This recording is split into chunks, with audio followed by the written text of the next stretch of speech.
మాఘపురాణం 4వ రోజు పారాయణం విశేషాలు ఇక్కడ ఉన్నాయి. ఈ రోజు ప్రధానంగా మాఘ స్నాన ఫలం మరియు దత్తాత్రేయ స్వామి జననం గురించిన విశేషాలు వివరించబడతాయి. 4వ రోజు పారాయణ అంశాలు. 1. మాఘ స్నాన మహిమ. మాఘమాసంలో సూర్యోదయానికి ముందే స్నానం చేయడం వల్ల కలిగే పుణ్యం గురించి వశిష్ఠ మహర్షి దిలీప చక్రవర్తికి వివరిస్తారు. గంగా నదిలో లేదా పవిత్ర నదులలో స్నానం చేయడం వల్ల అశ్వమేధయాగం చేసినంత ఫలం లభిస్తుందని పురాణం చెబుతోంది. 2. అత్రి అనసూయల వృత్తాంతం.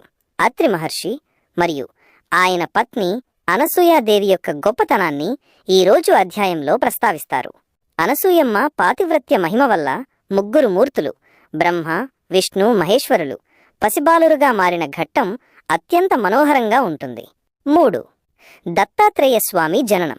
త్రిమూర్తుల అంశతో దత్తాత్రేయ స్వామి అవతరించిన వృత్తాంతం ఈరోజు పారాయణంలో ముఖ్యాంశం. లోక కళ్యాణం కోసం భగవంతుడు ఎలా అవతరిస్తాడో ఈ కథ ద్వారా తెలుస్తుంది.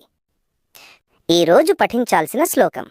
మాఘమాసే రవివారే సూర్యస్నానం మహాఫలం సర్వపాపహరం పుణ్యం సర్వసౌభాగ్యవర్ధనం. పారాయణ విధి విధానాలు. దీపారాధన. పూజాగదిలో దీపం వెలిగించి గణపతిని ప్రార్థించాలి.